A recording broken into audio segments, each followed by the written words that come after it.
season, from season 2, from season 10, from season 32, a master strategist returning for a fourth time, from season 38, from season 42, one of the most physically intimidating challenge performers we've ever seen. Hey everybody, I'm Lazy Dude. Welcome to another Survivor cast assessment.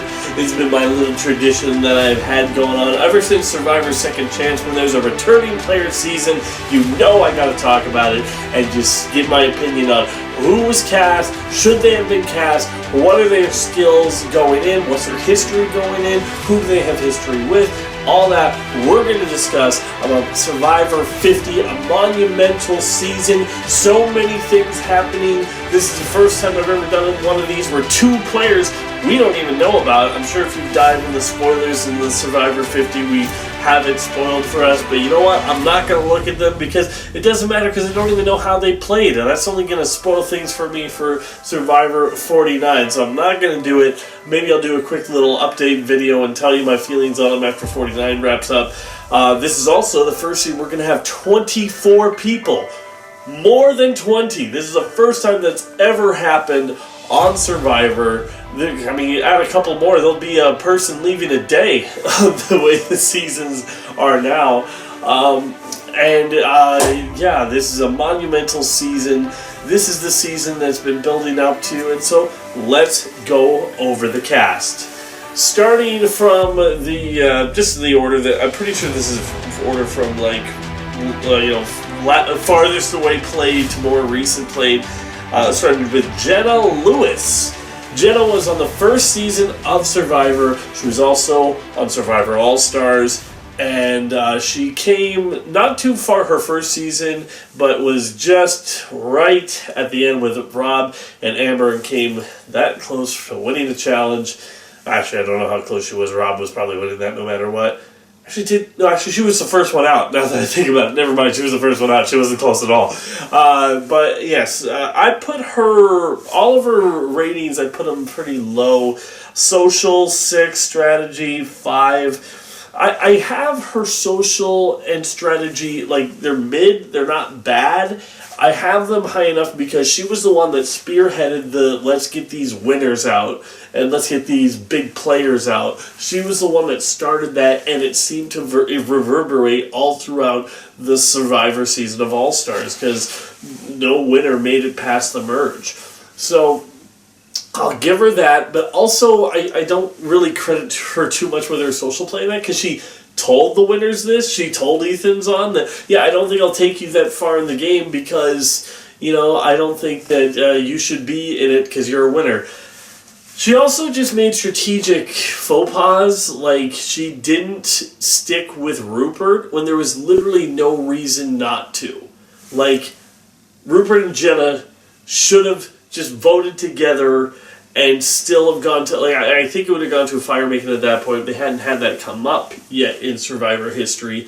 But it's just like, you had nothing to lose there, Jenna. So yeah, that's why her strategy is middle. It's everything about her stats I have medium. Here's new stuff that I've put on this season.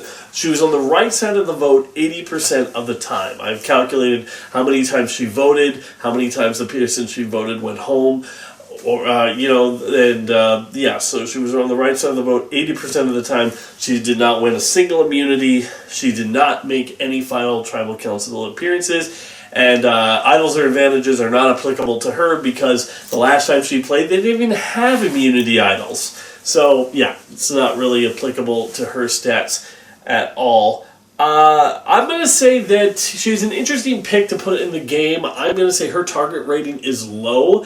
I feel like a lot of people from these older seasons, like if they put a target on their back, it's going to be their fault. Like I remember Danny in Winners at War. I thought there's no way she's going home before the merge, but Danny overplayed, which was not something we'd seen in their other games. She was very calculated and, waited for the moment before, but she overplayed, and that's why she ended up getting voted out, and so I think, yeah, if Jenna leaves early, that's probably why. There's no big target. No one's saying, oh my gosh, you gotta get Jenna out. I think that she's a weird pick one of the things I'm going to say is, should she stay or should she go? Would I replace her or would I just leave her on the cast? And for me, for my money, while I know that Survivor wants to have one person from the very first season of Survivor back on to be like, wow, look how far we've come. You know what? You've done this before and it didn't really work that well. Like Jervis did great. I mean, he was, someone who was just in the back pocket of Tyson the entire way, but he was great. He was a good character. He was funny and it was enjoyable. But you did this with Kelly Wigglesworth, and it did not work out that well. She did not play that hard. She did not do all that much. And while I think Jenna definitely is going to have more game in her than Kelly Wigglesworth, I definitely think she's going to be far behind. I remember, when Varner came back for Second Chance, before we knew what a terrible person he was, I was just like, oh yeah, Varner's going to run things. I hear he's in everybody's ear, all the pregame interviews, everyone's listening to Varner. And then the season happened, and he's like, everything is happening so fast, I don't know what to do, I don't know what's happening, I'm out of my depth. And he was. It was one of those things where he was totally out of his depth, because he's just not used to the way this game moves. And I think it's light years between what she was dealing with in All-Stars. Also, people don't really like her. Even people in her alliances have been like, yeah, I don't really enjoy you. So I just don't see her making that big of an impact. If she goes far, she's going far as a goat. I would replace her if I had the choice. I would replace her with Carolyn. Apparently, Jeff got all pissy with Carolyn being on Traitors. And he's like, well, now you're not Survivor Special anymore. And then when Asa was like, well, Sari was on Traitors, he's like, yeah, but she's Survivor Royalty. She can do whatever the heck she wants, but you weren't yet, So I feel that's a really lame thing to say, Jeff. Come on. I still think Carolyn would have been giving you way more than Jenna's going to give you. But hey, I've been proven wrong before. I underestimated Kimmy Kappenberg coming back. And Kimmy Kappenberg, even though she didn't play a flashy game, she played a really good game. So I'll give her that. So she still has room to surprise me. Next, from Season 2, Colby Donaldson. Coming back to play for the 4th time. Colby. It's his placements is all over the place. Second place his first season. Then I don't remember, he placed pre-merge in All-Stars, and then he was 5th place in Heroes vs. Villains. But I tell you, even with that being said, I think he got worse every single time as a player. And I don't know what the heck they're doing bringing him back here. In Heroes vs. Villains, when there was only 20 seasons, he's literally said to Candace, he literally said, do you know any of these people? Like, he didn't know anybody then. You think he's kept up with the show now? You think he's been, voting on the thing? You think he played the game within a game in Season 41? I doubt it. I mean, Colby, why? He must be a really charming guy in person, because, I don't think there is anything he can bring to this game other than the one thing I say is that if he's on a tribe with Joe, they're going to be best of buds. Joe is going to grab him and take him right under his wing. Absolutely. Honestly, the real reason I think Colby is here? I think it has to do with Boston Rob. And you might be like, what does that have to do with anything? Well, you see, Colby was Jeff's number one guy. He would say, all right, Donaldson. He wanted to go on the rewards with Colby whenever he won one. It was really weird. But then after All-Stars, Jeff started to flirt with Boston Rob a little bit. There's a scene where Rob pulls up in the truck that he just won, and Jeff is in the car, and he's like, all right, Mariano. And so Rob starts to move into his number one spot. And then Heroes versus Villains, it's obvious, because Jeff tells Colby, when they deny the chocolate, he's like, we're ready to go for the challenge. He's like, I got the message, brother. We'll go when I'm ready. So they're now broken up as the number ones of each other. Jeff's man crush, if you will. But then, after all this time has passed, Jeff is probably like, hey, Boston Rob, we're doing Survivor 50. You want to come on back and do it? And Rob's like, nah. What do you mean, no? He's like, I've already done everything I want to do. I'm going to stop doing the Boston Rob accent because I'm doing terrible. But, it's like I've already done everything, I've won. My wife has won. I've come back for all winners. It's just, there's no point anymore. It's like, but what about all the good times we had? Hey, it was fun. It was a fun ride, but I've moved on. I'm on Traders now. I'm on Deal or No Deal Island. It's just the way it is. It's nothing personal. We had good times. And then Jeff is left there heartbroken, and as he's sitting there with his heart shattered into pieces as his beloved Boston Rob will not come back, he's like, I built a giant imagery of your face on an island, and this is how you treat me? Hello, Colby? You up? This is honestly why I feel like he's back. Colby has not kept up with the show. He has not done anything to be in the Survivor community. He's back because of a paycheck, and he's going to do horribly.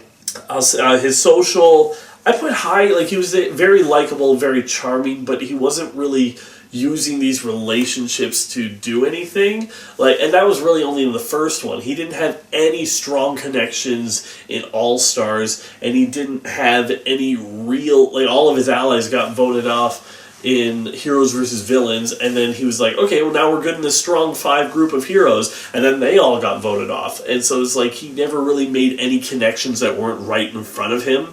And even then, he was never in anyone's alliance other than someone being dragged along. Yeah, that's why his strategy is also so low. Colby is a straight meat and potatoes, get an alliance, stick together, and there's no evidence that shows he's anything different. Sure, he flipped on, I can't remember the guy's name, but he flipped on Jerry and his ally before with Tina, but I'd say that's a move that Tina did to convince him, not anything that he did. And then he flipped on Jerry because he found her annoying. He's a very emotional type player. He doesn't think strategy, so I have that rated pretty low, 3 out of 10. Challenges, I put 5 out of 10. And you might be like, whoa, this is Colby Donaldson. He set the first record of having 5 immunity wins. Yeah, you realize how many he has over his 3 seasons? 5. That's it. And yeah, sure, All-Stars, he didn't make the merge, so he didn't have a chance to, but he has not done anything in the challenges since Coach rode him to the mat, okay? Colby, it is what it is, that's what happened, and you have been, challenge kryptonite since then. So yeah, I put 5, because even with that, I don't think he's necessarily going to be a detriment in the team challenges, but I don't think he has it in him to win anything of individual immunity anymore. He's not the strongest anymore, and he definitely doesn't have anything puzzle-related. He's been on the right side of the boat 66% of the time. That's not great. You might be like, oh, that's still positive. That's above 50. Most of these players will be above 50%. And 66 is not great. And yeah, as I said, immunity wins 5, final tribal council's appearances 1. I would say his target rating is very, very low. Very, very low. I think that he doesn't really have anybody on edge to get him out. The only way I think that he goes pretty early is if he's just on the wrong side of the numbers. If he chooses the wrong alliance to go with and they just don't have the numbers. Because if he does stick around past the merge, I feel like he's just going to find an alliance and he's going to stick with him and somebody else is going to flip the game around and knock him out. That's what I feel like is going to happen. For Colby, it's pretty obvious I would replace Colby. I know it's great that you have somebody from the season that has the most views, and maybe that's why they're bringing him back, is season 2 had the most views, so we're going to bring back viewers because Colby's back. Did that happen with Heroes vs. Villains? Anyway, I would replace him with Sean Rector, because Sean hasn't had another chance. Sean deserves another chance. I believe that Sean has so much more to offer as an old school player coming back than Colby ever will. I don't want to have to say anymore. Sean should have been on this cast. I feel like this is the time where everyone's been basically begging for him, and now it still doesn't happen for him. Stephanie LaGrossa is next. For her, it's an interesting spot to bring her back. Another Heroes versus Villains. This is our second one. And there's going to be a few more. I put her social as a 5 because she did make it a big alliance in Guatemala that got her all the way to the end. Well, I mean, the rest of her alliance went by the wayside, but she made it to the end. It's one of those things, though, but everybody felt burned and hurt by her. Like, she played a real dominant performance, if you can really consider it that way, but she also just kicked everybody as hard as she could as they were leaving. So I put her social as a 5. Her strategy I have as a 6 because, like, you gotta have something going on in order to be the only one from your tribe to make it out of there alive. And there was moments where, like, Bobby John thought that James flipped on him at one of the votes. And Stephanie, when she realizes he had this misconception, jumped on that and says, oh yeah, I think it was James that voted for you. I mean, who else was it? It wasn't me. And it was her, and she was able to fool him. So strategically, she's got that. She was able to make it to the end, and I give respect to someone. I do think that was a lot on Rafe. I believe it was on the back of the relationships that he made and that he brought up. And so I really don't necessarily feel like she was a dominant force in all of that. I've seen like clips of her on that snake in the grass, and she's not a great liar.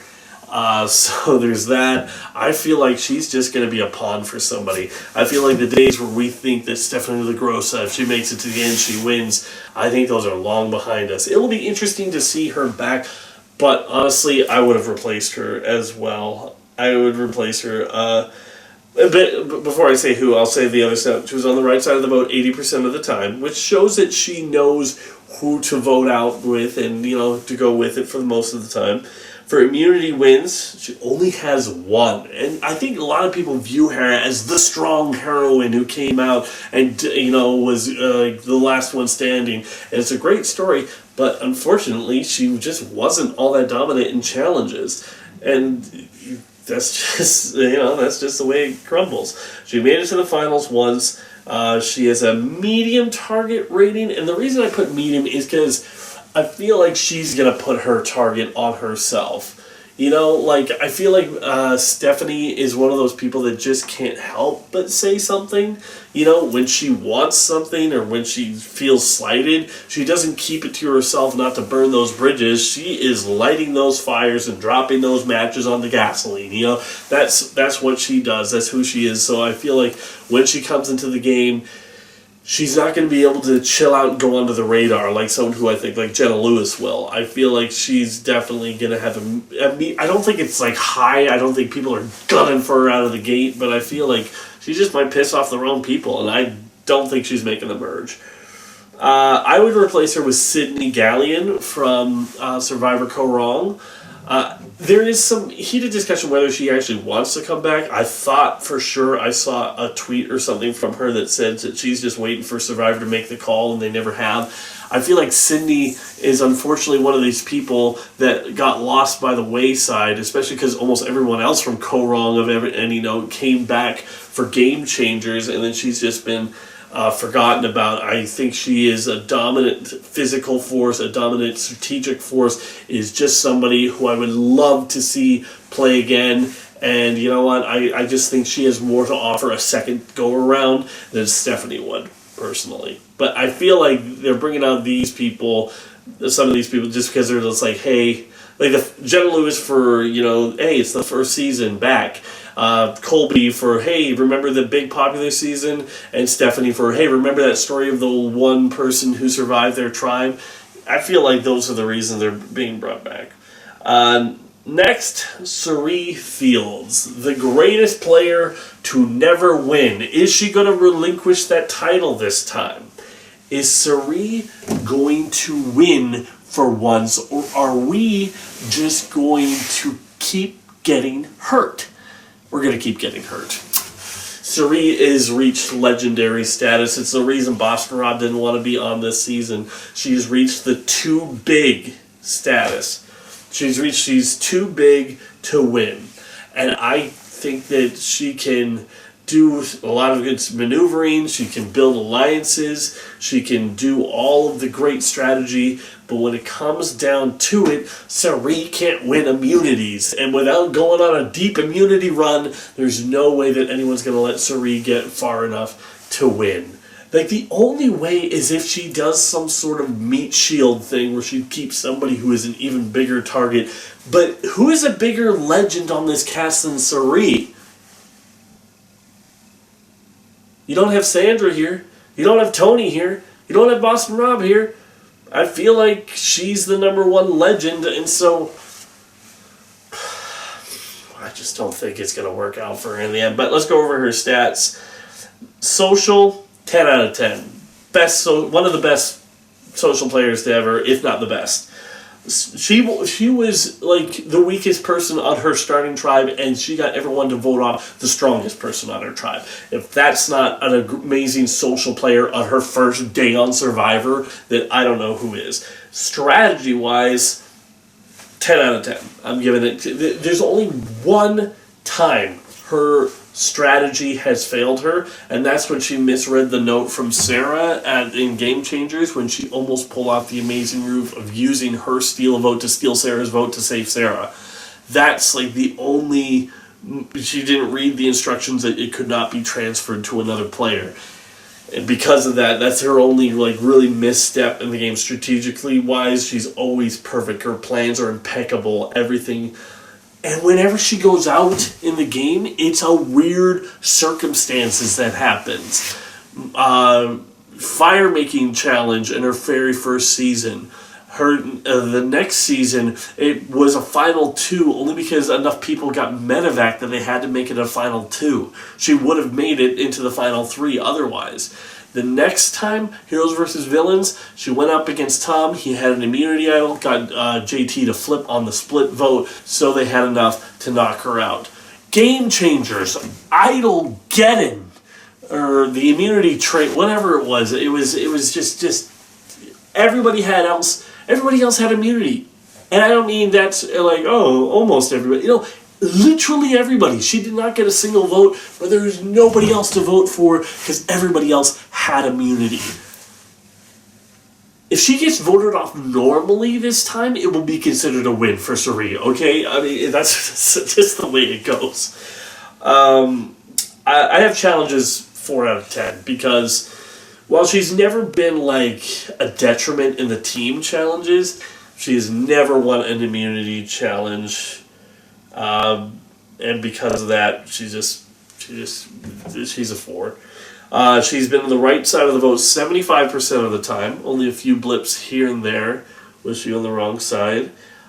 She has 0 final tribal council appearances, which is because she probably would have won if she went to any of them. Her target rating is high. I have it as really, really high. Part of me wants to take her out of the game because there's just no way she can win. So why on earth would I leave her in the game? Why would I do that to her? But you know what? I'm going to leave her because this is a very, very, very biased video, okay? This is not, well, actually, numbers say that she should probably... No, I don't care. I love Cirie. She's one of the best, and so even if she just has a deep run and has a great time and has one move that just blows our minds, even if that's all that she's destined to have on this season, I'll take it. Next up, we got Ozzy. Ozzy, the only fan. No, I'm not going to talk about that. Ozzy. Look, I can say that at times I've been an Ozzy fan. I've really enjoyed him on this show. I really liked him in Cook Islands. I've really liked him in Micronesia. Even in South Pacific, I actually really enjoyed him. But there's nothing else we need with Ozzy. Nothing. We've reached the max. Tell me one thing. Can you name a single moment of his in Game Changers? One moment. You know what the only moment I remember is? In the very first challenge, there was like a bag of rice that you could swim out and get. And there was a moment where Ozzy jumped in the water and the other team's like, are you going to jump in the water? And Malcolm said, against Ozzy? Are you crazy? Like, yeah, you're not going to beat Ozzy in a swimming challenge unless you're Michael Phelps or something like that. So, like, no, forget it. So, yeah, that's the only, and that's not even him. That's Malcolm making a observant moment. So, let's just go over what I put his stats are.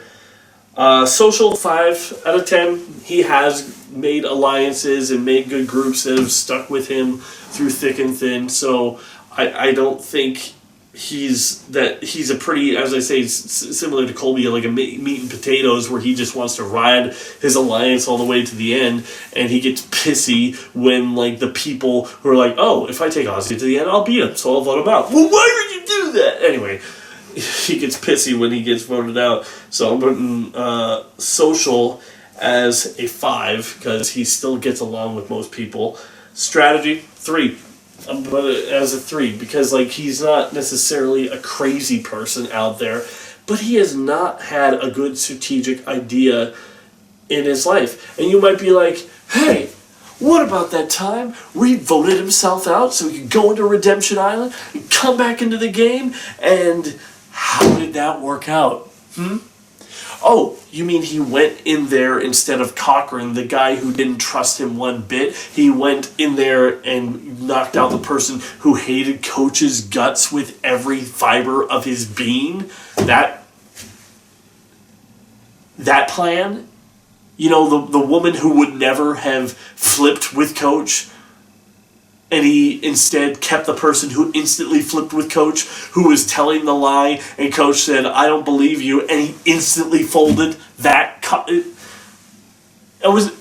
People say that's Ozzy's best move he's ever done. It's his worst move he's ever done. It destroyed his game.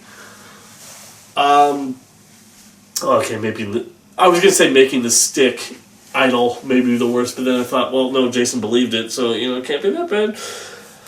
Ozzy is on the right side.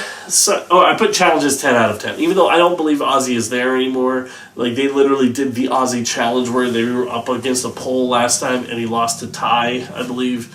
So, yeah, it's like he's not a 10 out of 10 anymore, but I'm giving him 10 out of 10 because you got to put respect on Ozzy's name when it comes to challenges. He is the best challenge performer ever. Joe Who, I don't care. It's definitely Ozzy. You cannot take that away from the man. Best challenge performer ever. Period. There's a video that literally goes from every contestant of Survivor when the video was released from who's the best and who's the worst. And you just watch it. It's amazing. So yeah, Ozzy has been on the right side of the vote 81% of the time. He has 7 immunity wins, and I put a little other stat here. You'll notice 7 dual wins that he did on Redemption Island.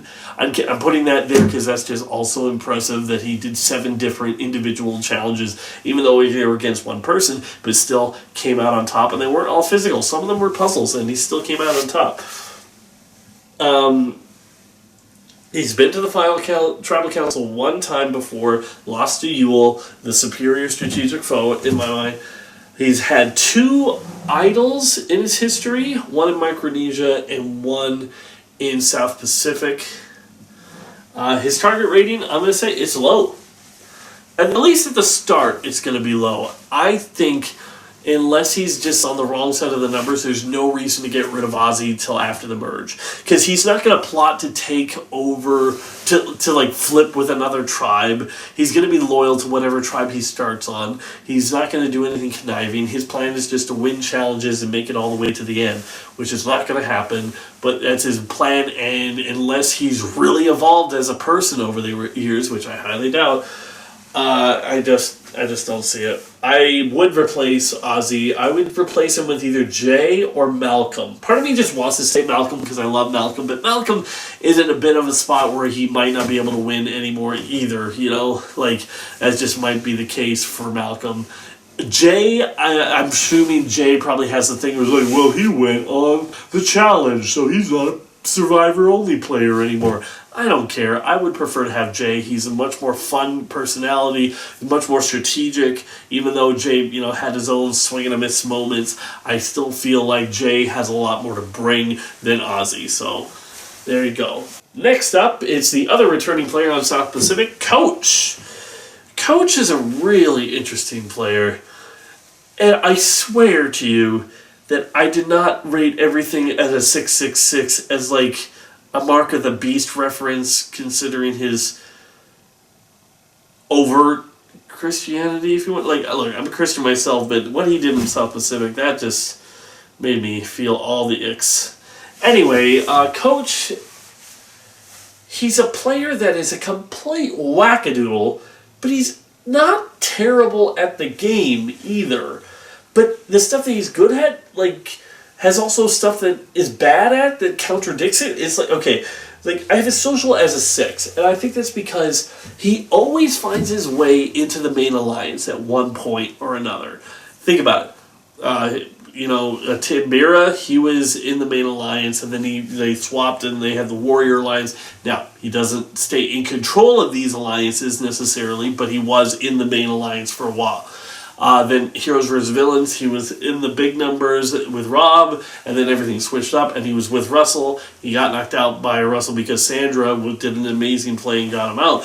But I feel like people still want to work with him, which is a good sign socially. South Pacific speaks for itself. I'm surprised, because I remember Coach said once, he asked Jeff if he should return, and Jeff said to him, what more can you prove? This time you were the dominant person in your alliance. You came up short. You were the runner-up, but still, you probably did the best that you can do. And honestly, I agree with Jeff. I don't know what there is that Coach can give this season other than some entertaining stories about his next trip to the Amazon. Did he visit the tribe that tried to eat his butthole? I mean, I don't know. But yeah, I have his social as a 6. Strategy is not necessarily terrible, but it's not great. Like, he does have good moments, like I said, with Cochran, where he's able to flip Cochran onto his side and really control the game after that and keep everyone together. Like, gotta give it to the guy. He did great. But you know what? He didn't do great in the final tribal council speech, so that goes against it. Challenges, I have him as a 6 as well. I think he's decent. He's not terrible, but he's also not like stand out, like amazing, like unless he's against Colby. Okay, he's on the right side of the vote 75% of the time, which is really good. He has 2 immunity wins in his history. I believe it's 1 in Heroes vs. Villains and 1 in Tocantins. Not Heroes vs. Villains. 1 in South Pacific and 1 in Tocantins. He has found 1 idol that was in South Pacific, and then they all prayed to find it, even though we already had it. And that's what I'm telling you. It made me feel weird. I'm going to say his target rating is low. I think that Coach is going to be somebody that everyone's dying to pick up on their side, because he is somebody who is very predictable. Like, he's a wild card for sure, but he's a very predictable wild card, which makes him somebody who you want on your side. And another reason you want him on your side is because if Coach is your number 1 ally, you're going to win. Because Coach has this sort of like good luck Chuck thing about him. He was on a tribe with Tyson, and Tyson ended up winning because Tyson was his number 1. Tyson eventually went on winning. He was also really close with JT. JT went on to win that season. Now, his next season, who was his best friend who he wanted to hang out with all the time? Well, Tyson still, but also Boston Rob. Boston Rob went on to win.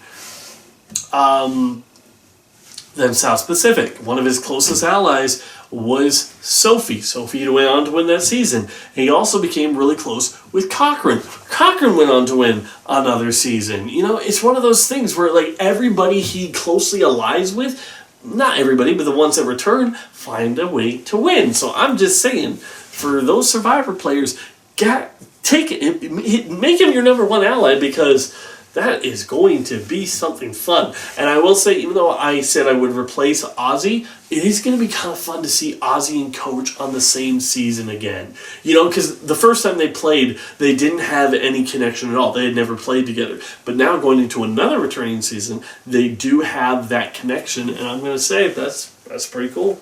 Pretty cool. I think his target rating is low, and I wouldn't replace him. I put him as he could stay or go. I think Coach is going to be very fun. I don't think there's any chance he has that he can win. but I still think he's going to be very fun and enjoyable. And he's a type of wild card that I like to have on the table because the best players find a way to maneuver around these wild cards. So he's someone that I'm kind of glad he's there. Next, we take a big jump to Aubrey Bracco. It's like funny, you skip all that area, which I get is the Age of Darkness, so you don't necessarily want to take too much anybody from there, but you jump all the way to Ko Wrong. But you know what? I'm not mad at it. Aubrey, I put her social as an 8. I think she's very good, very social with people, but we have seen her be on the wrong side of the numbers, both in the Edge of Extinction, where she was told that, oh yeah, we're going to do this blindside against somebody by Victoria, who would have been another person I would have loved to see on this season, just because she seemed really good at the game. She wasn't very flashy, but she was very good. But yeah, like Aubrey was on the wrong side of the numbers there, and then she was also a lot of the time on the wrong side of the numbers in Game Changers, and she just didn't really find her footing. But we have seen her find her footing, and when she does, she's very dominant in there. So I put her social as an 8. I put her strategy as a 9. I think that she has great ideas. Like the move against Debbie, when she's like, okay, I really want to get out this person. She has immunity. I can't go against these two guys who I also really want out because they have immunity idols, and I don't know what the heck is going on with that. But Debbie, my ally, is acting real weird, and I feel like if she goes with Julia, I think it was Julia, that could be a problem for me. So if I get her out and maybe they play their idols, everything is hunky-dory. It was a brilliant move. It worked to perfection. I still think that Aubrey, here's what I'm going to say. I think this is Aubrey's best chance at winning Survivor. There's some season you can just tell by the outlook, like, this was their best chance. Like, Game Changers, I thought was Malcolm's best chance. And maybe he would have if he didn't get idled out by thanks to JT. Anyway, but I think this is Aubrey's best chance because the other chances weren't really chances in my mind. She went on in Game Changers, which wasn't a great look for her because she was on there with 4 other Ko Wrong members. Well, not 4 counting her. And that was a lot. That was a lot. There was a lot of people because, you know what, that painted a target on her back. And while she was able to scoot along throughout most of the game, she never really found a strategic footing because everyone was afraid of that Ko Wrong grouping. And then she returned on 4 returning players and everyone else's new season. And until this point in Survivor history, every single returning player season that has had both some returning players and some not, had a returning player in the finals.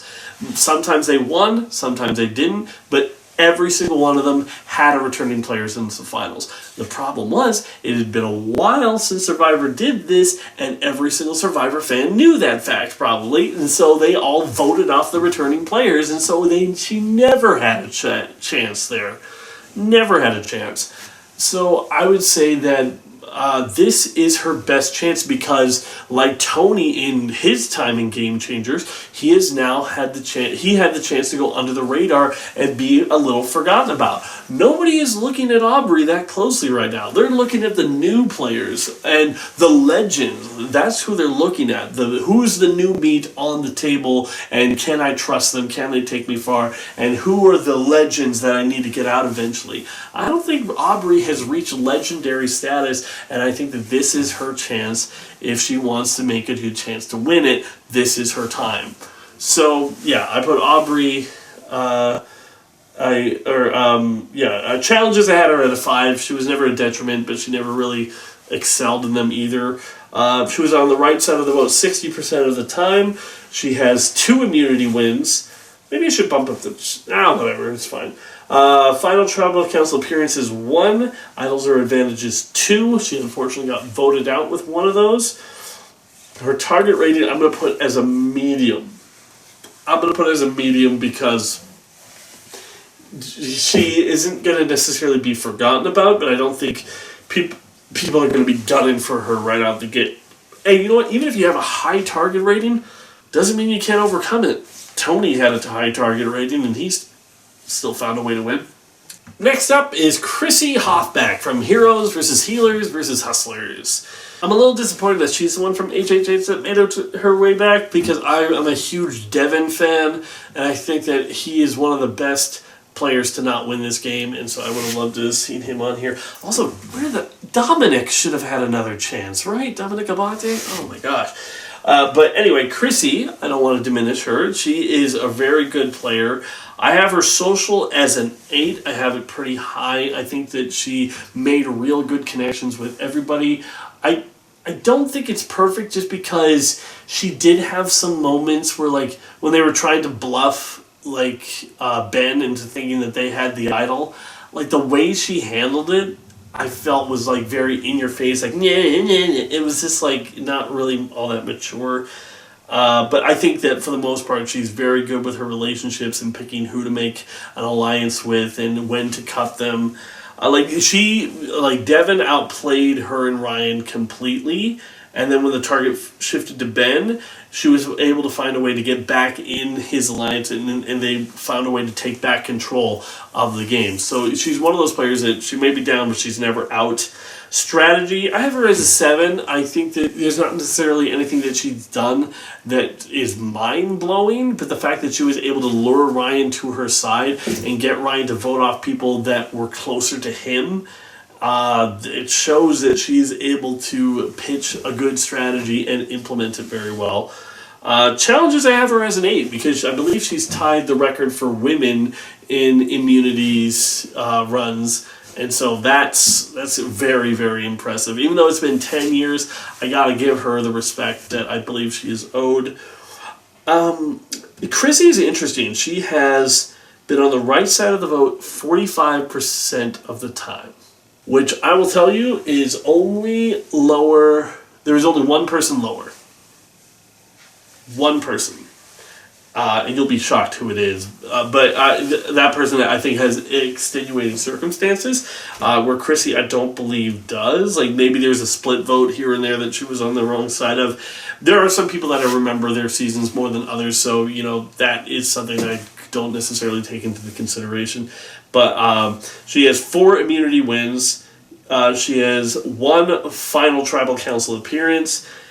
No idols or advantages. It doesn't really seem to be part of her game, but you know what? Maybe then she'll surprise people this season, because that was a big part of the reason why she lost, is because somebody was all about them idols and advantages. Although, actually, I don't think that should be 0, because she did find an idol, but it was for a 1 tribal council only. So, I guess technically, or was it gift? I can't remember No, Ryan gifted it to her. Okay, that's right. Never mind. But anyway, I'm going to have her target as...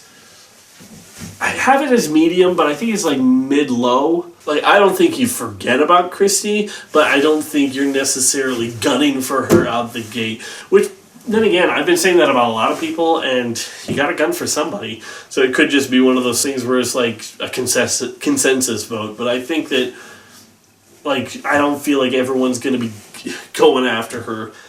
I would say probably merge for Chrissy. But anyway, I'm going to leave Chrissy in, because as they said in the video, she's been waiting 10 years for her chance. And a lot of these newer players I'm leaving, just because, even if they're not necessarily my favorite, it's like, hey, it's your era, you're around this, I'm glad that you got to have another chance. Christian Hubicki is next, and we're moving into the David versus Goliath, who a season that got shafted by Winners at War because, only Nick was able to come back, and of all the people that come back, I like Nick a lot, but I think that there's a lot more interesting ones. But Christian is one of them. I put Christian's rating pretty high. Social, I think he's a 9 out of 10. He got along with everybody. That was kind of the problem. He was too much of a social threat. And so I think you can't really... I kind of hold it against him only a little bit, just to put it off of the 10, but I think he was really, really good socially with everybody. Strategy, I put it as an 8. I mean, I don't necessarily think he did anything super amazing, but he was always in the know with everybody and was always able to flip it away from himself, even when one of his closest allies came after him. And you know what? I feel like because of that, I feel like he did pretty well. I think he did as well as he could. I think the target was on him too big. Challenges, I put it as a 6 out of 10. He does have one immunity win, so there's that. I think, though, that he was never... He does also have the hero challenge that they did. He won that one as well. I feel like he's not really spectacular, but there might be some that are in his wheelhouse. He's been on the right side of the vote 75% of the time. He's pretty good at keeping in the numbers where they need to go. Did not make it to the final tribal council. He has had one idol in his only time on Survivor, which it feels like Christian should be a 2-3 timer by this point. But, I mean, it is what it is, just the way it worked out. I'm pretty sure, I'm going to put his target as medium. I'd say medium high. Like, if I was to put it on like a scale, I'd put it closer to high than medium, or than to low. Because, like, there's not a lot of like legends on this season. There's not a lot of people where everyone's going to be super worried about them. And I think Christian is one of those personalities that does stand out a lot. But I also think he might have a chance to blend in a little bit, especially with the new era. If he like goes more that way, then he's just one of the other people that just has come back for the very first time. You know, I don't necessarily think that he's going to be looked at as the most dangerous person out there. I do think it's an uphill battle for him to make it to the end, but you know what? With good strategy and good social play, there might be a way that he can just squeeze on in there. Yeah, he's like the perfect package. He's incredibly funny, he's good at the game, he's just good all around. It's like, it's hard to find anything wrong to say about Christian Hibiki. Like, even though when he got voted out, I don't think he did anything wrong or he made a mistake that shouldn't... It's like there really wasn't anything else he could have done. So, yeah, no, I think Christian's great, and I'm glad to see that he's finally coming back. I would have wanted Davey. I enjoyed Davey as a character more. But you know what? You can't argue with it. Christian is somebody that just does have to come back at one point, and it might as well be now. But hey, don't forget about Davey. Next is Angelina, and as you'll see, I have her stats pretty low. Her social is at a 5 because she made her way into the main alliance, but nobody liked her. They kind of viewed her as the backup vote that they're telling everybody else at, so she wasn't really in too many people's main alliances, except for Mike White and Nick. She's not too high strategic-wise, because, like, the moves that she wanted to make were just, like, mean moves. Like, they weren't good. She's like, oh, I want to make myself look better, so I'm going to make a fake idol that Dr. Allison can find it, then I'm going to pull out the real idol. It's just like, why are you kicking them while they're down, Angelina? Don't get me wrong, though, I'm glad she's on this season. She's one of those people that is just fun to have in the game. Like I said, one of these wild cards that is in the game that I personally don't think has a chance to win, but you never know. People can surprise you. She might have just been the weirdest one on her season. Maybe with all these weirdos, she finds a way to rise to the top. We'll see. But I don't have her stats as very high, just on what I've seen. I have her social at 5, her strategy at 5. Like, there wasn't any move that she facilitated that I really thought, oh man, that's like, oh my gosh, gotta watch for Angelina. Challenges, I have her as a 4. I don't know if that's fair. I mean, she did sit out as a challenge to get some rice. Maybe it's just because she thought it was a 10,000-foot ladder instead of like a 5-foot ladder. Maybe that's why I put the low here. But either way, I don't think she's that great. Maybe I should bump it up to a 5 as well. Maybe I should just have everything at 5. Just because, like, she was on the tribe that won most of the challenges, so you gotta give her that. She was on the right side of the vote 66% of the time, which is okay, but not great. Does not have any immunity wins. Was at the final tribal council one time, and has one idol in her repertoire, which she didn't need, but she still acted like it was the greatest discovery of all time. Yeah, her target is low. Her target is low. Angelina's not going anywhere for a long time. She's going to be like Abby if Abby had a little bit of a better presence about herself. Like, I don't think she's as socially clueless as Abby. I think she knows how she comes across, and I think she's going to play into that and try to use that to her advantage. I don't think it's going to help her, though, because some perceptions are just too great. She would have to pull off one of the biggest Survivor moves of all time in order to really be considered for a winner this season. So I think it's a lot to see her very deep into this game, because her target rating is not low, and I don't see a reason why it should get any higher. Next is Mike White. Mike is, of course, the writer of The White Lotus and Mr. Schneebly, and probably the most famous person outside of Survivor on this cast. And you know what? It's you guys want to make friends with him as soon as possible, because then you might be an extra on the next season of White Lotus. You know, it worked for Alex, it worked for a few other people, but he's one of those players where it's like, it's actually really interesting to see how he played. And you know, the first time I watched David and Goliath, actually I think I've only seen it the one time, I really thought that Nick was the most worthy winner. But looking back on it, I could see that Mike has a case for it. Mike really did have a case for it. He was on the right side.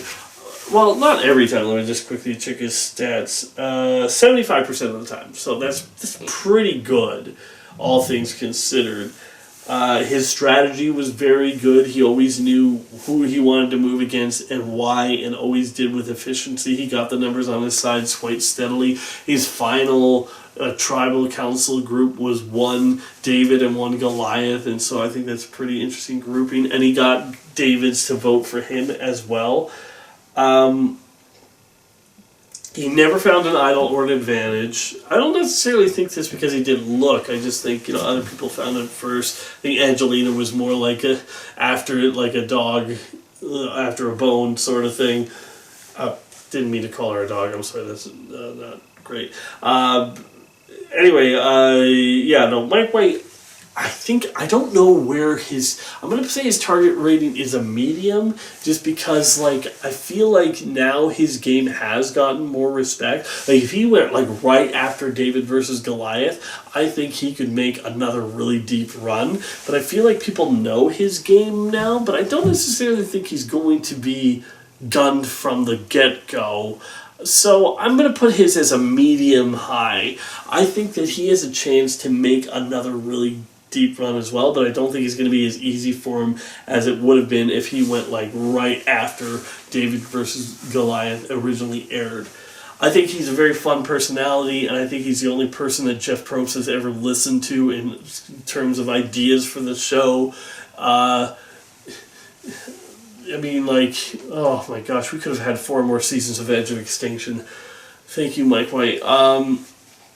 We could have had more Redemption Island too. But he's one of the players that I think if he made it to the end, he would get a more respectful look at it and a more respectful chance. I don't feel like he has it, but I could just be my preconception before, because I didn't really think he had it last time. But we'll have to wait and see. I think Mike White could prove to be one of the best Survivor players in the new eras, and so we'll have to. He has the potential. Let's see if he lives up to it. Next, we got Rick Devens. I have his stats all 7s across the board because, like, I feel like he didn't do anything super much more amazing than anybody else, except for one thing we'll get to right down there. But everything he did was pretty good. He was very good socially. He still got voted off and had to earn his way back into the game through the Edge of Extinction. He was pretty good strategically, still got voted off. He still didn't make it to the end. He aligned with the guy that eventually went to fire and took him out instead of trying to take him out. You know, it's one of those things where maybe if he goes hard against Chris instead of aligning with him, maybe he doesn't, maybe he makes fire against a weaker opponent and makes it to the end. Challenges, he was strong, he was good in them, and good in a lot of them, but he wasn't necessarily, like, dominant. You know, he made it decently far into the game, a lot because of his immunity idols. His right side of the vote is only 57, pretty low. He has 4 immunity wins. 4? Huh. How many immunity challenges did Rick Devens win in his season? You know what? Okay, I'm going to bump up that stat. I like the symmetry of 777, but I'm going to bump it up to an 8, because if you won 4 challenges, that's pretty good. And an edge duel as well, so that's creeping up on the record there. Okay, so I'm going to put him as an 8 out of 10. So I underestimated him. Maybe even a 9. Well, I'll leave it at an 8, but he's really good at those challenges, I guess. He did not make it to the final tribal, just missed it by 1 fire-making challenge. Which, it's okay. It is what it is, the fire-making challenge in general, but you know what? At the very least, I don't know, at the very least they knew about it. I think his target rating is a high one, because he also has 4 idols. 4 idol finds. Now, some of them were like gifts from like the Edge of Extinction, so not all of them are like finds, but he still has the reputation of an idol hunter, and I think early going that is something that can paint your target on your back. You go over to collect firewood for just a little bit too long, and all of a sudden everyone's talking about, oh, Rick Devens looking for an idol. That's all it takes. I feel like his target rating is high because I feel like he also has the thing where fan favorites are often big targeted when they come back for a returning player season like this. Not necessarily, like Rupert wasn't in his season, but Colby was, sort of thing. It was one of those things where some people want to take the spotlight away from the big player, and I feel like Rick Devens was one that appealed to the fans, but also the casuals as well. And so, yeah, I think that Rick Devens, his target rating is going to be high. I think it'll be interesting to see how he comes back into this game, because he's already been voted out and came back once. And does that give him any perspective on the game that nobody else has? Everybody else who's only come back one time, who's only been there one time, they've only had the feeling of either voted out or who have won the game. And I remember Tyson says that those people who have been voted out have an advantage over those people that have won, because when you have won on your very first time out, you don't know the pitfalls, you don't know the things that you haven't been thinking of every moment in your head and picked up on the signs of, oh, I should have realized that this meant I was going to get voted out. And so it'll be interesting to see if he has more of a perspective on that of somebody who was voted off and came back in and then voted off again. But just to clarify, I would leave it. I would leave him. Like, I prefer Devin Pinto to Devens, but I feel like he's earned a second chance, so I'm not going to say we should kick him off. We now move into the new era of Survivor, the era of superfluous changes for no reason. Anyway, Jonathan Young is the first person from the new era to make it into Survivor 50. It's interesting that they skipped over 41 entirely, but I'll get into that in a little bit. I put Jonathan's social and strategy both at 6. I feel like his strategy was more reliant on other players to really make it. I feel like Mike did a lot more of the thinking than Jonathan, and I feel like he just was like more of a straightforward meat and potatoes type of guy, which there's actually quite a few on this season. So who knows? Maybe there'll be a new Warrior Alliance / Strong 6 or whatever. Anyway, Jonathan, it was the biggest challenge beast that we've seen in the new era. There's been a few that have come in and have fought hard, but I feel like Jonathan is the one that's just like, holy shoot, this guy's a tank.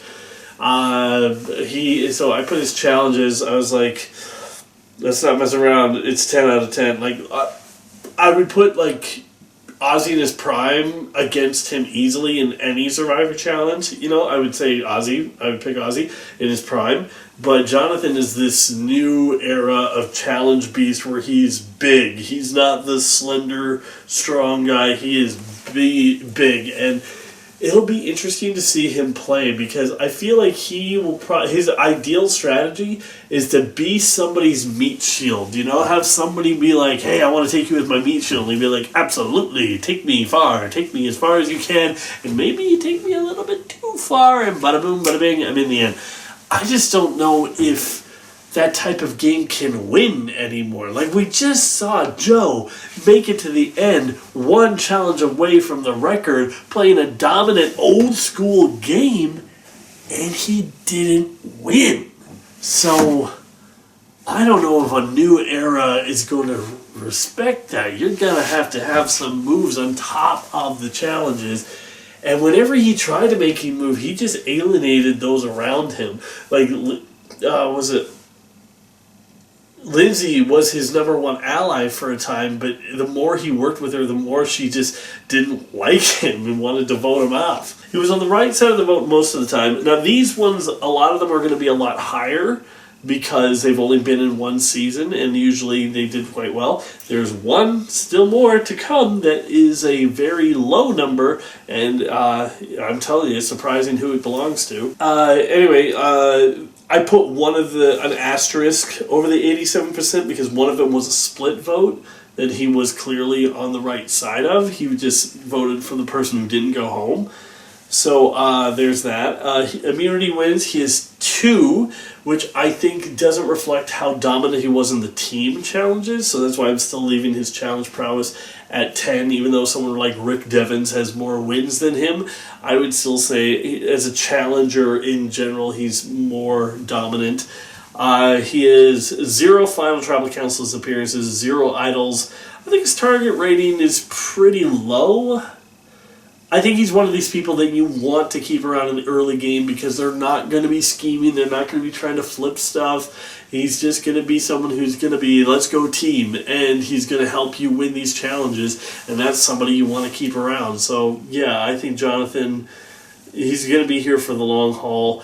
I'm going to leave him. I would say I leave him. There are some people who I think might be a little bit more interesting, like I think Cody, I think would be pretty good. As I say, I'm surprised nobody from 41. But you know what? For a representative from 42, he's not the worst person you could pick. Although I personally would have picked Omar. But I get that you don't want the game doing too many game body stuff. So, yeah.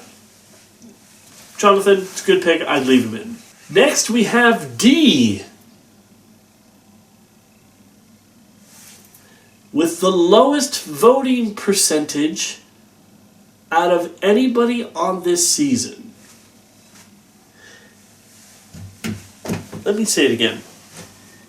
Arguably the most dominant winner in the new era of Survivor, and possibly top 10 Survivor history, has the worst voting record this season. Now, I'm going to pay, there's a big old asterisk next to that because some of them have, extenuating circumstances. Like, she has the Sean vote where she votes for Sean. No, she doesn't vote for Sean. She votes for Sifu, but everyone else votes for Sean and goes home. She was thinking everyone was going to stick to the plan, even though Sean said to vote him out, but everyone didn't. They voted him out, and Sifu still got a vote, and it was from D, so that brings the percentage down a bit. There was a split vote, that brings it down a bit. There was the idol that Julie played that she knew about, but still voted Julie, and so that brings her voting record down a bit. It's one of those things where it's like... And then there was the thing where, at the Final Five, where she didn't want to vote for Julie, so she votes for Katurah, I believe, and then the votes of Katurah, and I still don't know what happened with that vote. Katurah and Austin carried the day and voted off Julie. So that was such a weird vote. Oh my goodness, Katurah, if you just stuck to the plan... Anyways, still, like, all that brings her voting stuff down a bit, but I don't necessarily think that any of that reflects on her gameplay. I think her gameplay is still the best out of the new era. I think the only challenger to her spot as the best winner of the new era is coming up, and we'll talk about that when we get there.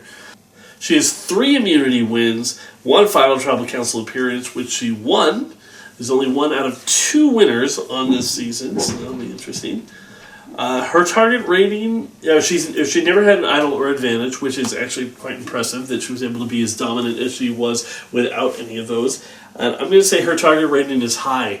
as only 2 winners that are on here, people are going to be gunning. She needs to have a good, solid pre-game alliance, and I'm telling you, D, what I would do, gather up all the other new era people, say, hey, look, these people, these older people, they have all the connections, we don't, we need to stick together. But even with that, I feel like this is going to be an uphill battle for Dee, but I wouldn't count her out. She is an amazing social player. Her bonds that she makes are real, and I think that will have people, like, she has admitted on everything, is like, would you ever vote off Julia or Austin? And she said, no, I wouldn't. My word to them was 100%, and that was what I was going to do. Everything else was optional, but to them it was 100%. So if you can find a way to be D's number 1 reliably and believe it, that's somebody you might want to keep around for a bit, but I don't know. I just think it's one of those things where people become legends in this game by playing a dominant game once and then playing another dominant game. You know? Like, Sandra was a big player. She wasn't a legend until she won twice.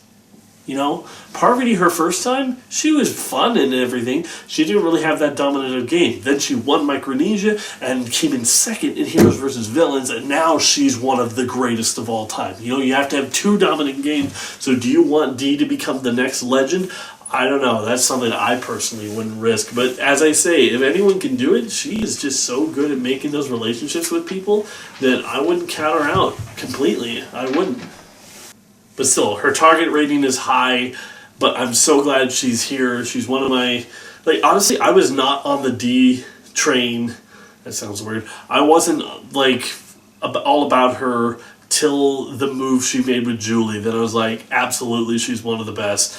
And she just kept on being better and better to the end game. Weird final 5 vote, but everything else was basically flawless. She probably should have voted Sean and not Sifu, but even that solved itself for her. She didn't even need to do anything. Next, we got Emily Flippin, and boy, I find it really hard to categorize Emily Flippin in this game. Because how do you categorize somebody that was extremely bad at one point, but then came into their own? There are some players who are my favorite who was extremely bad at one point, but then came into their own, like Holly Hoffman, and from Cybers Nicaragua. I definitely think she's one of my favorites to have never played again, because her play at the beginning, extremely messy, extremely bad, and then at the end it's super crisp and only loses due to 2 people quitting the game. You know, I think that without that, I don't think Fabio makes it all the way through, and I believe with him out of the way, that was her only threat. I think she just walks it to the end.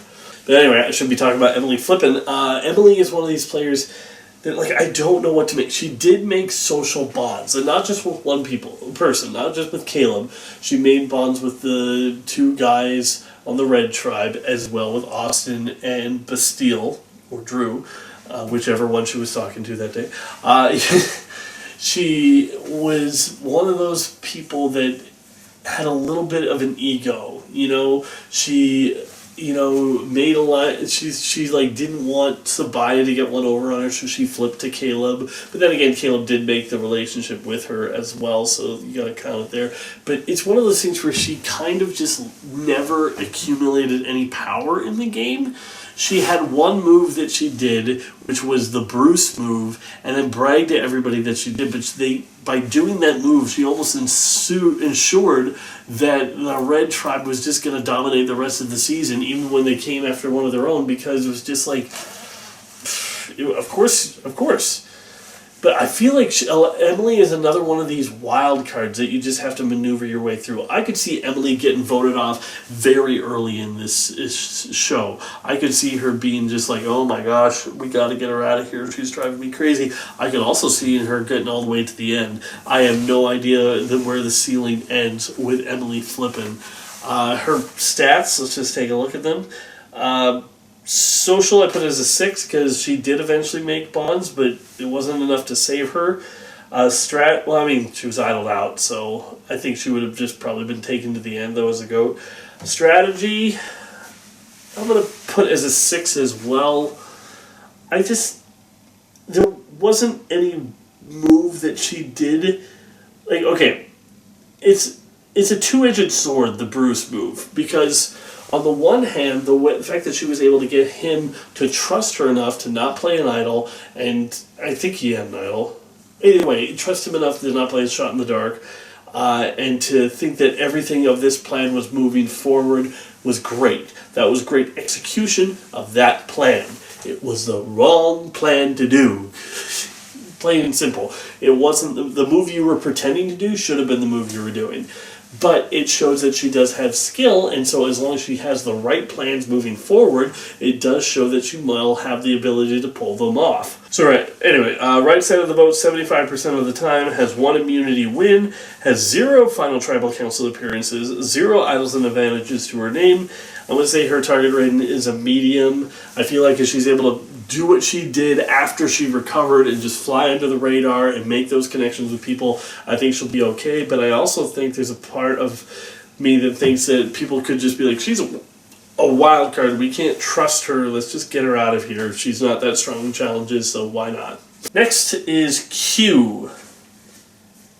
Q. I have no freaking idea how to feel about Q. He's one of these players that almost looks like they're good, and then will just do things that make absolutely no sense, and then just leave you like, why did you do that? Why did you set up to betray Hunter, then tell everyone to vote you out because you're going to betray Hunter? Why on earth would you say that? Like, why? Why? And then he just keeps on saying stuff and keeps on doing stuff. But he has good ideas.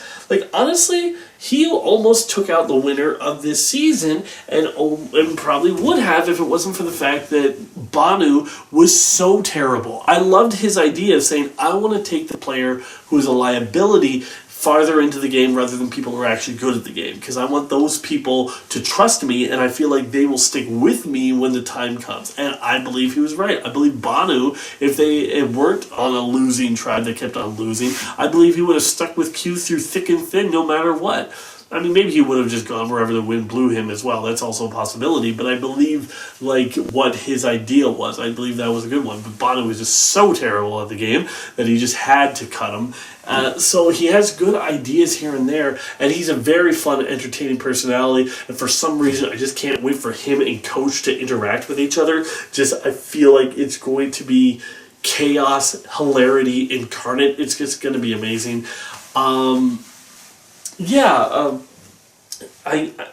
I ended up putting his social at a 7. He did make strong alliances. He was in the thing, but he also had people working against him, and a lot of people who wanted to drag him to the end, and a lot of people that wanted him gone, so he left. Strategy, I put as a 4. He has some good ideas, but other stuff, he's just so gone bonkers for it. So I don't even know what he's doing, so I'm going to leave it as a 4. Honestly, my favorite fact about Q is the fact that he put together an alliance of 6 people, called it the 6, and we're like, we're not going to turn on each other. Every single one of us, we're going all the way to the end. The next votes are member of the 6, not a member of the 6, member of the 6, member of the 6, member of the 6, not a member of the 6, member of the 6, member of the 6. Like, they're just gone. Everyone's gone. Only like 2 people in the next couple of votes get voted out who aren't a member of the 6. It is one of the worst alliances ever. So I'm just saying, for other players out there, don't get in an alliance with Q. It's not going to end well. Challenges, I'm going to put as a 6. I feel like Q was never a liability in any challenges, but he was never actually like great in anything. I believe he only has 1 immunity win. Yeah, so when it comes down to it, if that's all he has, I can't put him that high. No tribal council appearance no final tribal council. 1 idol or advantage. Was it just an idol? I forget. Oh no, yeah, it was an idol because everybody that season had an idol and was voted off with it. That was the thing. I totally forgot. So yeah, he had an idol and he left with it. I'm going to put his target rating as a medium. I feel like his type of chaos is not like the type of chaos. Like, Coach is predictable chaos. You know, like you can see it, you can plan for it, you can adjust by it, you can even manipulate it. Q is just chaos incarnate, where you have no idea what is going to happen. So I definitely can see people thinking he's going to be a liability, he's going to blow up my game, he's going to, just when I think I have all the numbers in place, do something absolutely crazy and I can't count on him. So I could definitely see that happening, but he's not like inept socially. He's not like completely terrible. So I could see him working his way in, but I'm just telling you, I wouldn't trust it. Next up, we have Tiffany Irving. She was allies with Q and the eventual winner, Kenzie, of that season. And I gotta say, I don't see why she's here. Like, don't get me wrong, she was a good character, she was decent in everything, she didn't have anything that was ultra, like, terrible about her game, she played a strong game, she voted for everybody correctly until she was voted off. You know, it was one of those things where it's like, everything about her is fine. I just didn't see that like flair, that like, oh my goodness, she is actually a really good player, just didn't get the chance. There's a lot of players that I've seen that have never had another chance to play, and I just don't really see it with her. I just see her as she was kind of fun, she was kind of entertaining, but really, like, Kenzie was more entertaining than she was. And I didn't really see her as, I feel like she's very replaceable. There's a lot of people that I would go to replace her. But let's just go over her stats first. 7, I mean, she did make bonds with everybody, but didn't really seem to matter much in the end. Like, even her best ally, Kenzie, was planning to vote her out, just didn't get the chance.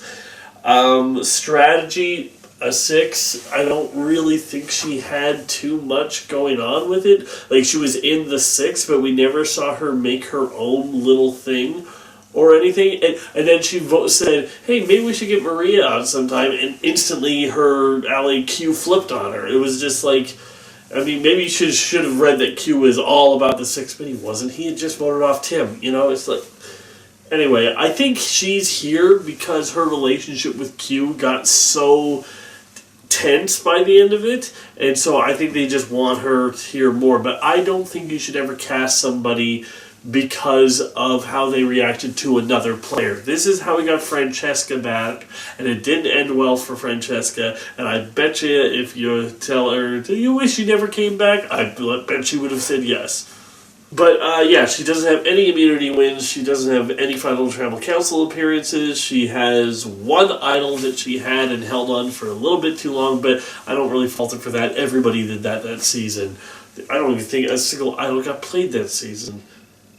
In any case, her target rate I'm going to put as low. I feel like she's going to be someone that a lot of people are going to be begging to be an alliance partner with, because I don't think she's viewed as that big of a threat, but also I don't think she's viewed as a liability. You know, she's not going to be a detriment to your game. I think she's only going to be a strength. So even though I personally would replace her, I think she's going to go deep in this game, unless she just finds herself on the wrong side. That's for everyone. I've been saying the same thing. You know, it's one of those things where I say, I don't think they're going to get voted out. I don't think they're going to vote out. Somebody's got to go. But, yeah, for Tiffany, I think she's going to be a lot of people's choices for being an alliance partner. I would replace her, though, if I had the chance. My 2 people who I was thinking of is Marianne. I think Marianne is a much more entertaining personality. I think that would be a really good one. And then the other person I was really thinking about is Lauren Beck from Survivor 39, just because I feel like Lauren is somebody I think people really thought that she had a chance to really go and win it, and I think everyone thought she was, and then it was just Tommy, and it was just like, oh, okay. But you know what? I feel like I would have rather given her another chance, but it is what it is, and I'm not upset that Tiffany is on here. I'm not offended. I just don't see why.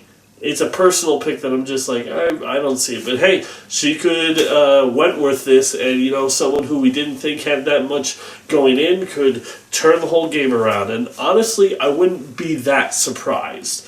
You know, as I say, she has game. I just don't know if her game is enough to put her to the top. But we'll have to wait and see. Charlie Davis, the one that everyone thinks was robbed, the one that is probably one of the best games of the new era, even though he made it to the end, did not come away with the W. Charlie, I'm really excited to see him back. I think that this is, like, he was a person that was able to go under the radar the first time. I don't know if he'll be able to do that this time, but I think it's interesting just to see him come back and play as a returning player, because he's the type of person that could flame out early. He could be like, oh yeah, everyone just, you can't, he'll get you down the line. You can't let him go that far, so he just gets targeted early.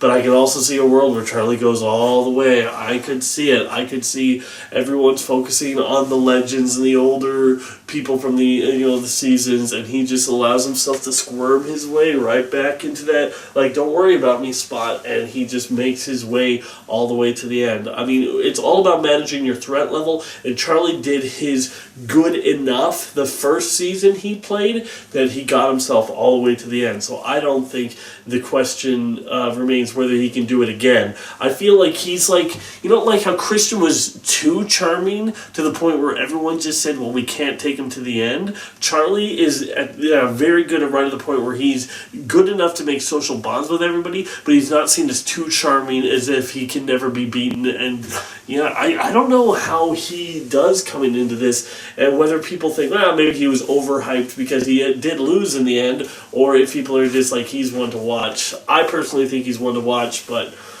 it's a crazy game. You never know what happens. Let's just go over his stats real quick. I put his social as a 9 out of 10. Everyone was working with him. He had allies. He had a real public bond with Ben, and yet, even though he had that, people weren't worried about him, and so he still was able to maneuver his way to the end with Ben.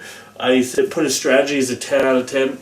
I examined his game after it, and there is no move, I think, that he should have done at a different time.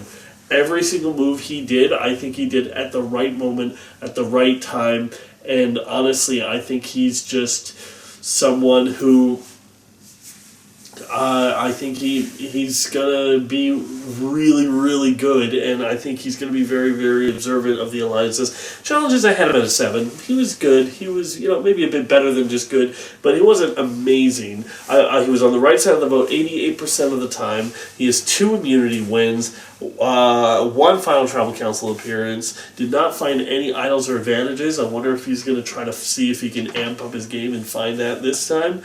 I put his target rating as a high one, though. So basically, Charlie is one of the players that I am dying to see what they do this season, but, it could be a tough road for him, but we'll have to wait and see.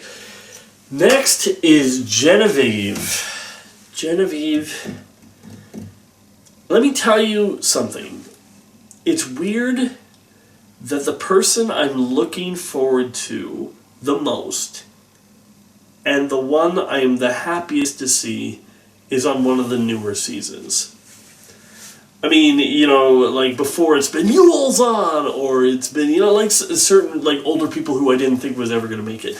I'm so happy Genevieve is on this season, and it's because Genevieve herself was not a big flamboyant personality. She wasn't like, Marianne, where she was giving funny quotes every single episode. She wasn't like somebody who was, just like Shan, who was, going to, like making her own theme song or something like that. Genevieve wasn't a big personality, but what she was an amazing player. I tell you, there's just some people who have that gift, that ability. Like Sari has it. Like you can just see early on, I was like, oh, there's something where she's just playing on a different level. I tell you right now, Genevieve is that person, and I am definitely somebody who's saying I'm all in. I'm pushing all my chips in.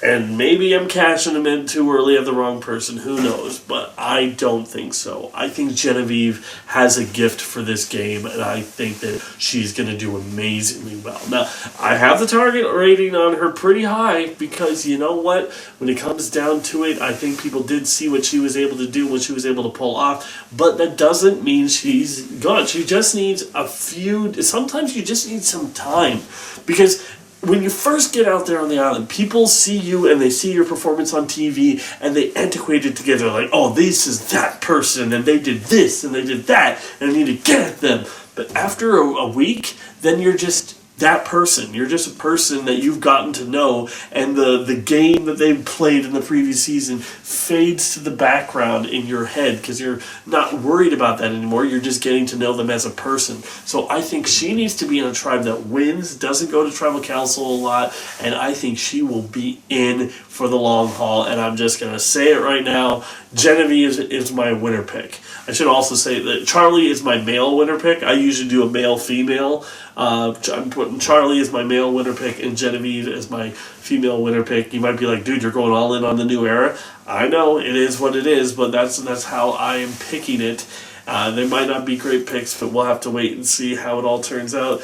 In any case, I think that Genevieve is an amazing player. Let's go over the stats that I've put for her. Social, I put it as a 10, as I say. Like, her ability to, like, Teeny had the thing where it's like, okay, fool me once, shame on you. Fool me twice, shame on me. Fool me 3 times, shame on me again. Shoot me 4 times, stop fooling me. You know, he had her running circles around her. It was such a beautiful thing to watch.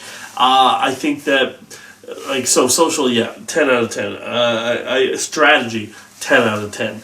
I really think what Genevieve was missing was a reliable partner. She got saddled with Rome early on, and Rome was a ball of cannonball energy that was all over the place, and it was it couldn't last. It couldn't last.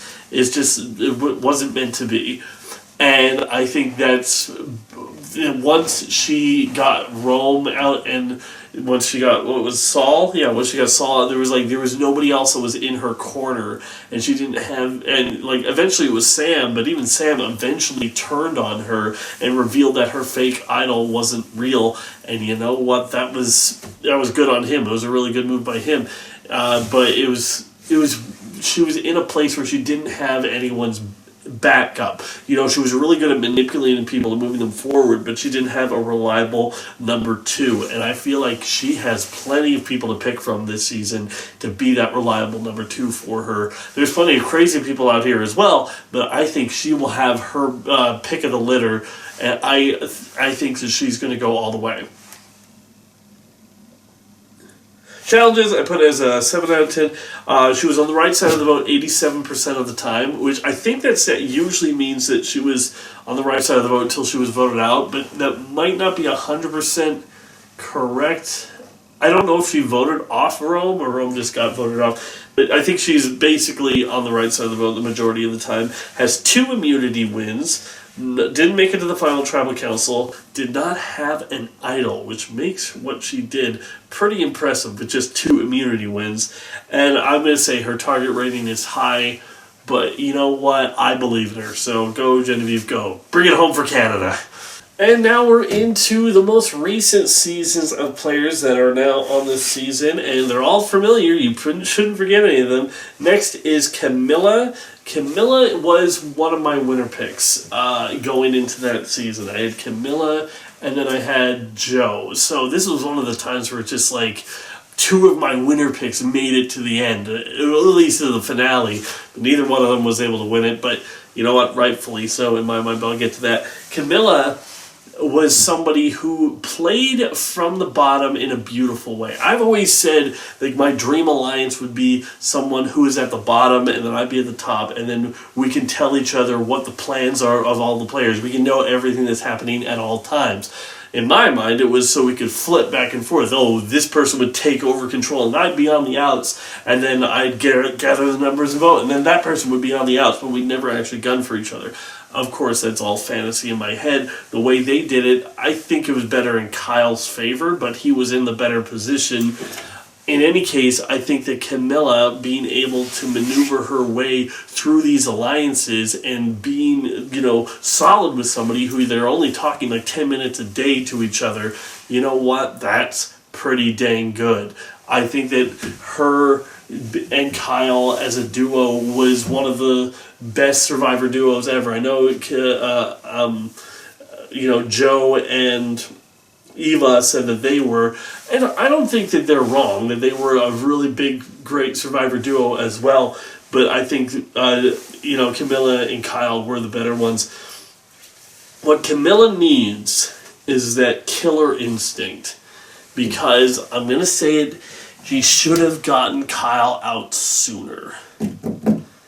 I think that, it's not entirely her fault, Mitch is like, I don't trust Star, and then Mitch then being like, I don't trust Mary, and not wanting to flip in that at the end, being like, why isn't anybody flipping with me? Why doesn't anybody want to get Joe out? It's crazy. It's your own fault, Mitch. It's your own dang fault. Anyway,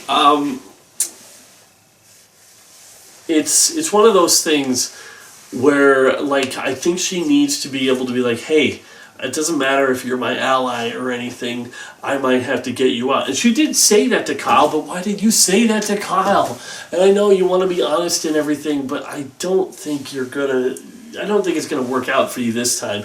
I think this time, one of you is going to need to cut the other, and it depends if you're on the same team. If you're not, well then one of you is going to need to work against...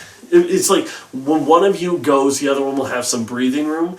But on the other hand, this is a thing that we've seen before. There's only one other season that has 3 players on it. That's David versus Goliath. And I think that there's going to be some people who will be like, okay, let's not have people that have 3 different players, because that's in a whole final 3. Can you imagine if there was an all, Survivor 48 final 3 or an all David versus Goliath final 3, that's not going to happen. So when you're too big of number, 3 isn't the worst. When Ko Rong had 4 people on Game Changers, that was a lot. In any case, Camilla needs to be able to put herself first more and let herself be in the control and the driver's seat more, because she let herself be on the wayside. And the Star and them said at the reunion that she would have definitely won, but I don't know. I feel like if she goes there, it's a tough road. It's a lot tougher of a road for her. Still, she was on the right side of the vote 77% of the time. Her social and strategy was very impeccable. Challenges, she won 2 of them, so I think that's pretty good as well. Got an extra vote from a trip, I believe. And then, this is interesting. She never had a vote against her. And the 77% in her record could be better, but she split the vote on Mitch on the time where they got out Shaheen. So it's one of those things where it doesn't account for that. So in any case, I think Camilla has a real good shot to win, but I think when you're so close to your previous season, it's going to be hard, especially when the only connections you have are these other 2 people, and I think it's going to be it could be a big target on your back. You better hope that they go for Kyle and Joe first. Speaking of Kyle, I'm just going to get one thing out of the way with Kyle right off the bat. The voting percent is not a typo. Kyle has been on the right side of the vote 110% of the time. Now you might be like, how is that even possible? It's because he used Camilla's extra vote to get out Thomas, and so that's 2 votes that were for the right person, and he voted correctly every single tribal council. Every single one. There was not one tribal council he did not vote correctly.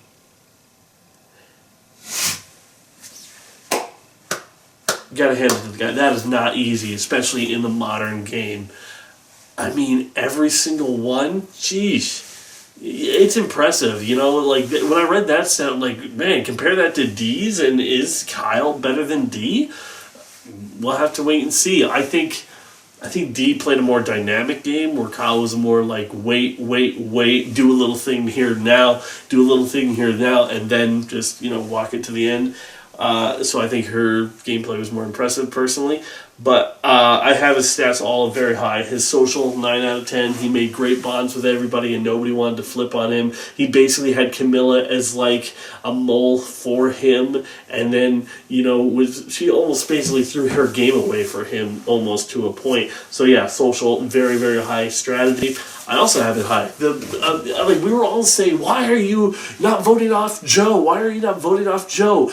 He knew that all he had to do was undermine Joe. If all he had to do was be like, oh, by the way, Mr. Loyal, I'm super loyal to everybody, Joe, you voted off Shaheen because of a lie I made up. It wasn't because of you. It was because of a play that I did that you had no knowledge of.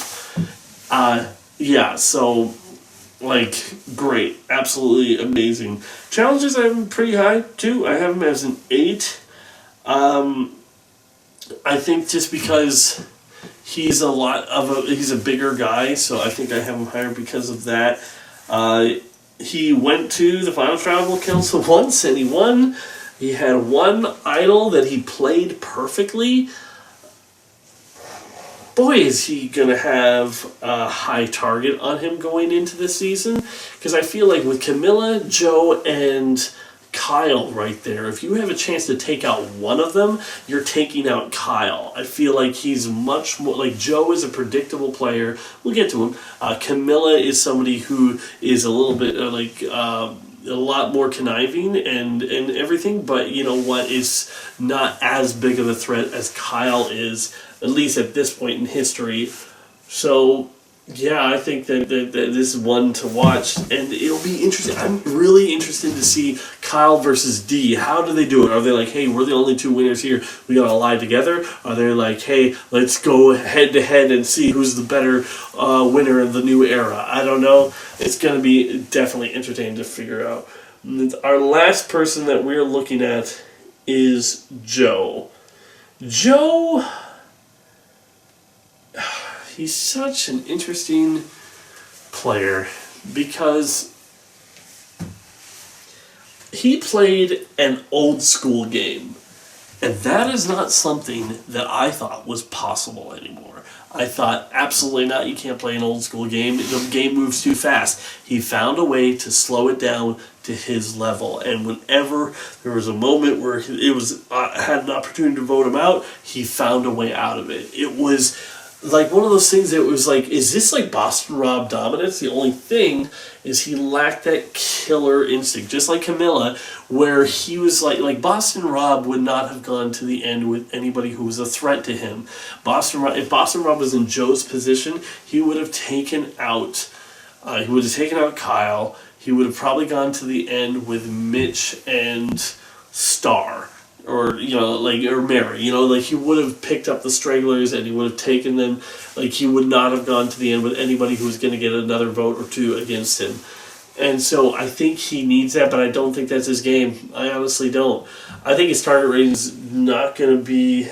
I'm gonna put it as medium, because I feel like there's some people who are like, this guy is set in his ways. There's no way that I can work with him because he's not for me and he'll never be for me, so I gotta get him out. But there's also people that will be attracted to that type of player. Coach, if he's on the same tribe, will basically be kissing Joe's feet because he's like, you played the game I wanted to play, almost kind of. Joe will want to work with him. Colby will want to work with him. Ozzy will want to work with him. Jonathan will want to work with him.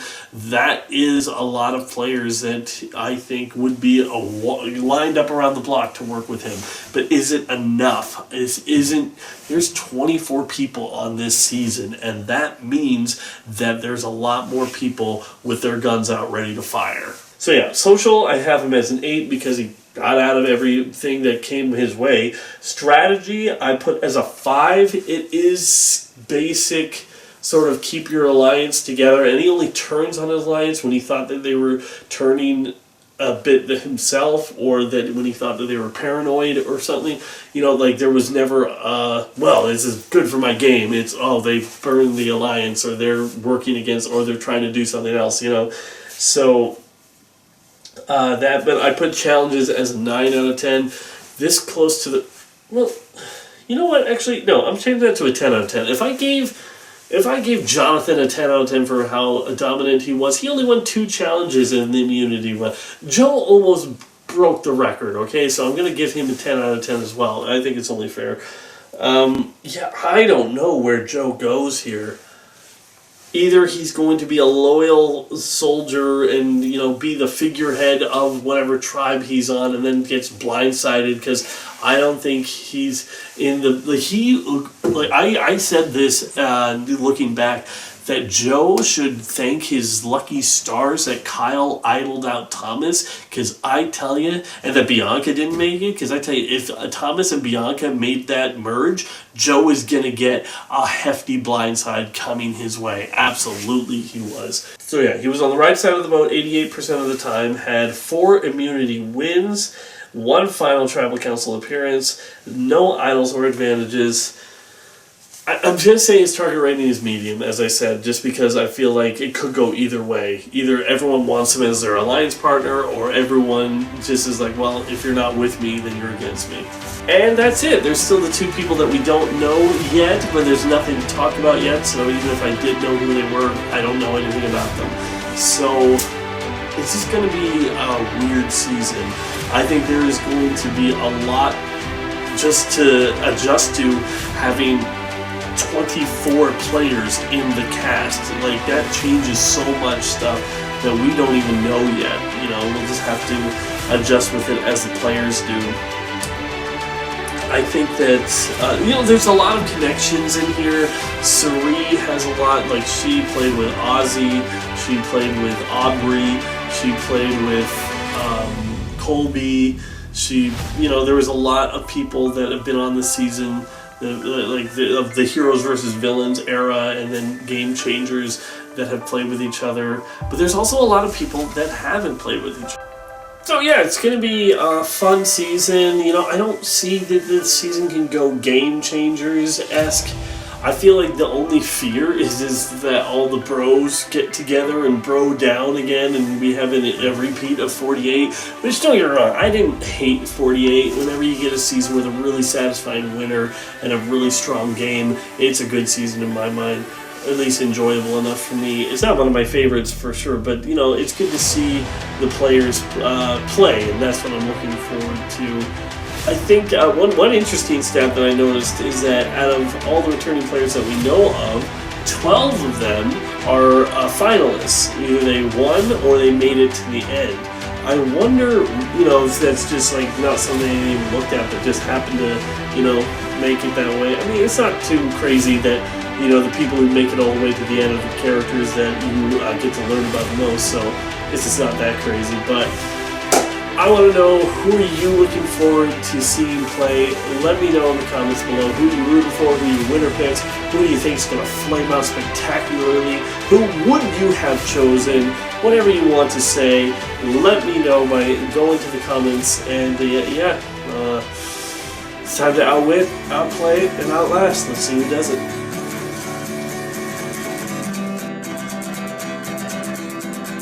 Be sure to check out some of these other videos on my channel. And wait for more, coming soon.